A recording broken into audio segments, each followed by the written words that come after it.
अस्सलाम वालेकुम नाज़रीन, आप देख रहे हैं द न्यूज़ एडिटोरियल में इम्तियाज़ मिर्ज़ा। जनाब, फ़ौजियों पर भी कार्रवाई होनी शुरू हो गई है और इस वक्त जो है पूरी तहस नहस हो गई है। पीटीआई का जो एक बयानिया था, पीटीआई पूरी आपके सामने ख़त्म हो चुका है, लेकिन उसके बाद जो एक सिस्टम बना है इस्तेकाम पार्टी के नाम पर, वो भी अभी काफ़ी सारे लोगों का ये कहना है कि नून लीग को सपोर्ट करते नज़र आ रहे हैं, लेकिन ऐसा कुछ है नहीं, क्योंकि जहांगीर तरीन साहब की मुलाकात लंदन में होनी थी लेकिन हो नहीं पाई। उसकी कुछ वजूहत हैं, क्योंकि नवाज शरीफ साहब जो है अपनी पार्टी को लेकर काफ़ी सीरियस हैं और शहबाज शरीफ साहब इस चीज़ को चाहते हैं कि हम बैठ कर काम करें, लेकिन काफ़ी सारी चीज़ों पे उनके साथ हो नहीं सकता। जैसे वो कहते थे हम इनके साथ चोर हैं, डाकू में बैठ नहीं सकते, इसी तरह भाई उनकी भी मर्जी, वो भी कुछ ना कुछ अपनी तरफ से कहेंगे। और मिलिट्री कोर्ट्स का जो चैलेंज करना था वो भी एक प्लान का हिस्सा था, उस बारे में भी जिक्र करेंगे। और ये जो लोग अब इंसानी हकूक जिनको याद आ रहे हैं, जो इंसानी हकूक की बात करें, तो तब वो लोग कहाँ पे थे जब कोर कमांडर हाउस पे हमला हुआ, जब वहाँ पे लोगों को उनके घर के अंदर औरतों का लिहाज नहीं किया। बाद में जब गिरफ्तारियों का मामला आया तो उनको नजर आया कि जी औरतों के ऊपर जुल्म हो रहा है, घर की चार दीवारी का ख्याल नहीं हो रहा। तो वो भी घर की चार दीवारी है, वहाँ की औरतें क्या औरतें नहीं थी क्या? फौजियों की औरतें नहीं होती।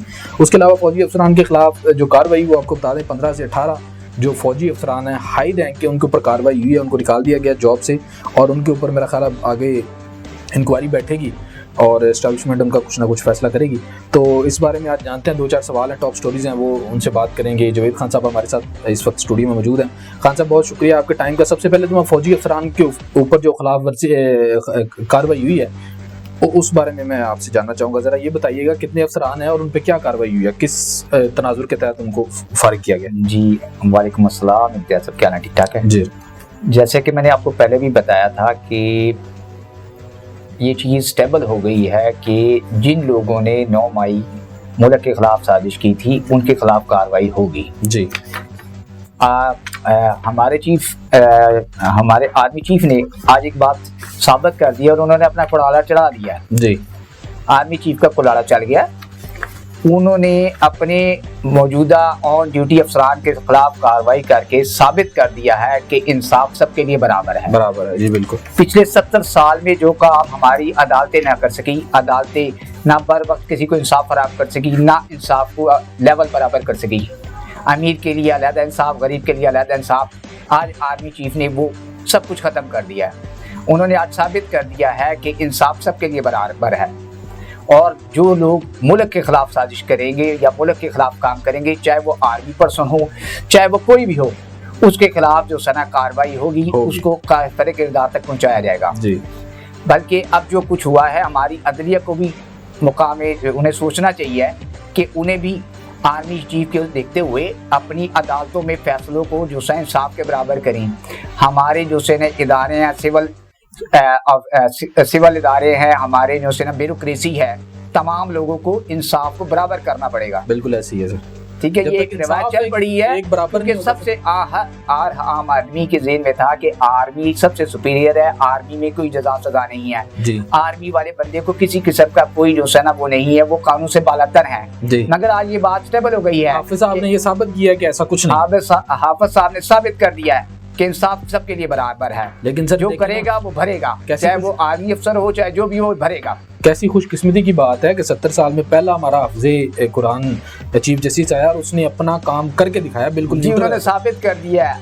हालांकि आर्मी चीफ साहब ने पहले उनकी तरफ से नमीम बढ़ती जा रही थी, क्योंकि पहले जो कुछ भी हो रहा था इदारे में, उनकी ज़ात के खिलाफ बहुत सी साजिशें ही, बहुत से मामला हुए हैं, मगर उस मामला में उन्होंने कोई एक्शन नहीं लिया। जब 9 मई का वाक़या हुआ है, चूँकि 9 मई का वाक़या आर्मी चीफ के खिलाफ नहीं था, ये पाकिस्तान के खिलाफ था।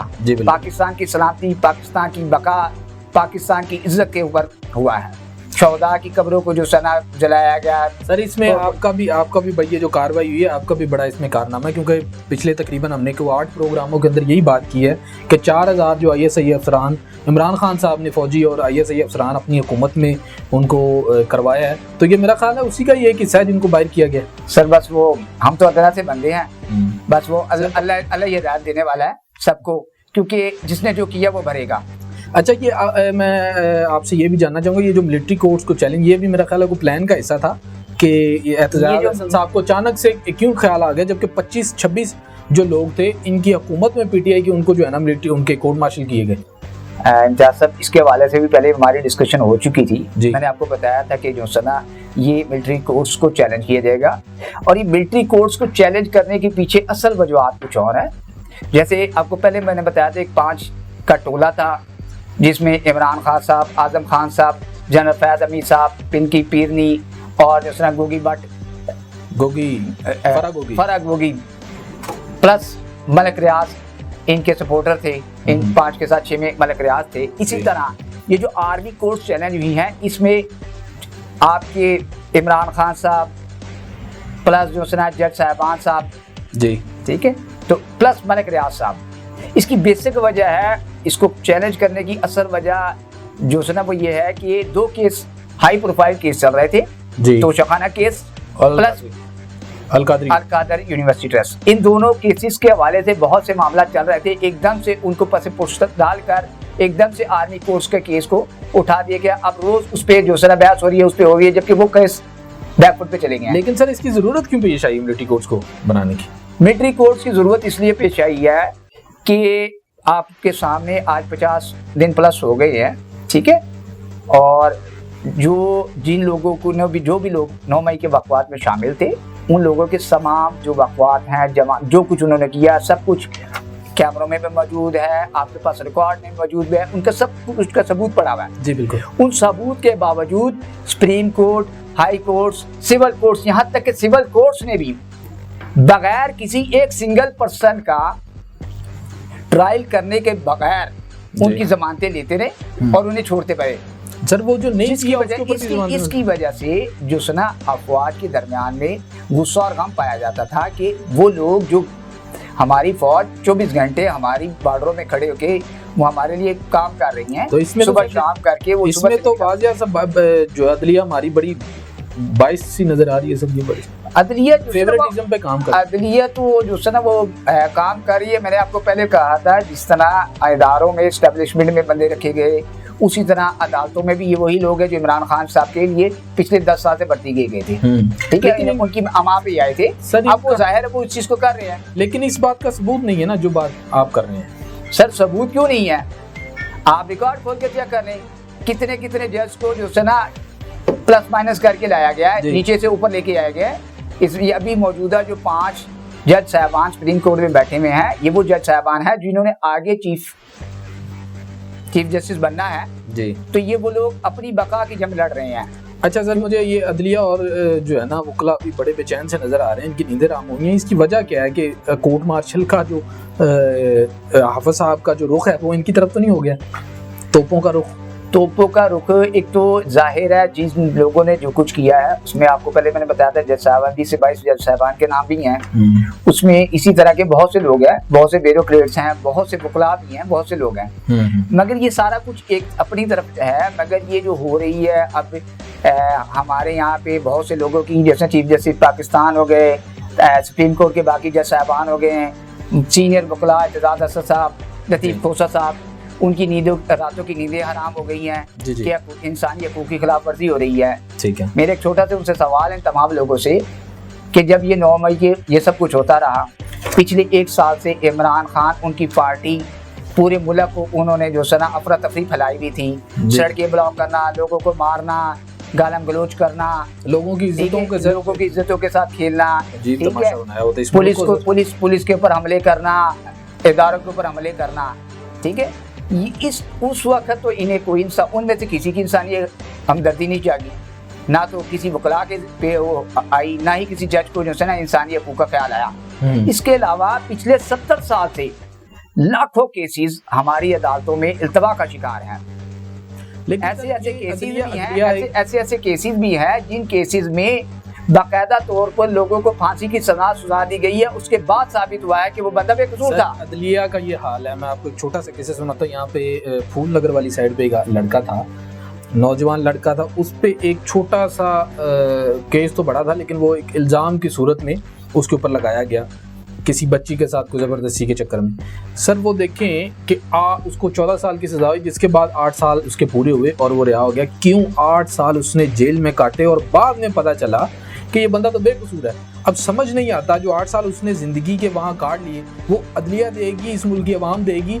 अदलिया ने बिना किसी सबूत पे एक छोटे से मेडिकल के सर उसको 8 साल की सज़ा दे दी, तो उसके जो 8 साल जाए हुए अदलिया के लिए तो कोई बड़ी बात नहीं। 2 मिनट की पेंसिल चलाना उनके लिए कोई बड़ी बात तो वही है कि अदलिया के लिए जो सर ना वो अदलिया फैसले चेहरे देख के देख रही है, चेहरों पे दे रही है। फेवरेटिज्म पे बात, फेवरेट बड़े अमीर आदमी के लिए अलग कानून है, गरीब आदमी के लिए अलग कानून है। बिल्कुल ऐसी है। अब वो एक साइकिल चोर जो सर 3-3 साल अंदर गुजार लेता है, मगर जो अब जो कादर ट्रस्ट में चोर है वो उसको खड़े खड़े जमानत हो जाती है। सर हमारी अदला के ये अदलिया के मलिक रियाज है, मलिक रियाज को खड़े खड़े जमानत हो जाती अच्छा, है। मलिक रियाज साहब के बारे में सर ये बताइएगा, उसका नाम क्यों नहीं लेता कोई भी मीडिया वाला? आप तो, हम तो बड़े खुल के लेते हैं, कोई मीडिया वाला नाम क्यों नहीं लेते सर? ये सब एक मामले बेसिक मसला ये है कि मलिक रियाज साहब जो सर मुझे गालिबन उनके बारे में जितना पता है, एक टाइम में वो जो सर आर्मी मुख्तलिफ जो से ना वॉल चेकिंग के ठेकेदार हुआ करते थे। जी ऐसे वॉल चेकिंग के ठेके वगैरह लेते थे। ये पुरानी बात है, को तकरीबन आज से तकरीबन 88 84 85 86 की बात है। उस टाइम वो आम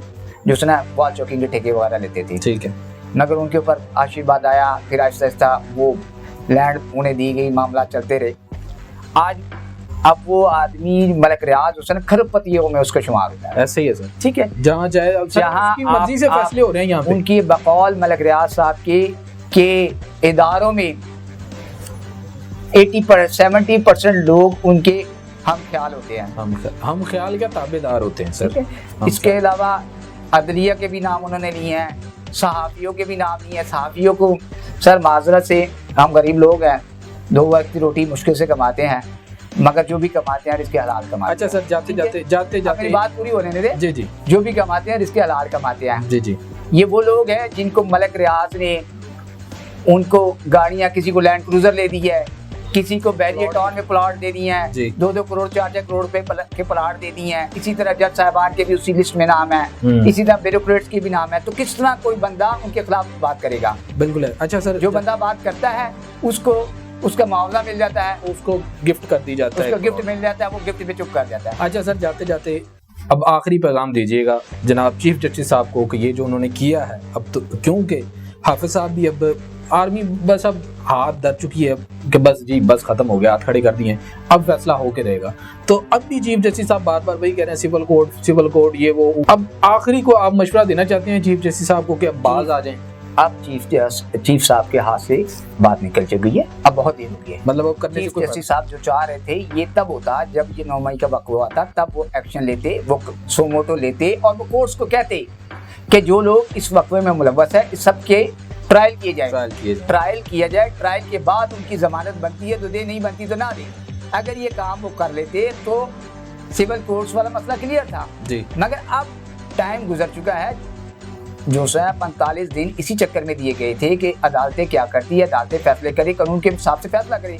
ठीक है। अदालतों ने किसी कानून को नहीं देखा, किसी सबूत को नहीं देखा, उन्होंने सिर्फ जो सना सिर्फ एक बंदे के चेहरे को देखा, एक पार्टी को देखा और उसके हक में फैसले देते रही हैं। सर आपका पॉइंट आ गया सर, बहुत शुक्रिया जावेद खान साहब, आपने बड़ी लंबी गुफ्तगू हुई आज हमारी इस हवाले से, कम्युनिटी कोर्ट्स के हवाले से, और आपने मशवरा दिया जनाब चीफ जस्टिस साहब को। लेकिन अब उनके करने या ना करने से कोई फ़र्क नहीं पड़ता क्योंकि अब बात पानी सर से गुजर चुका है।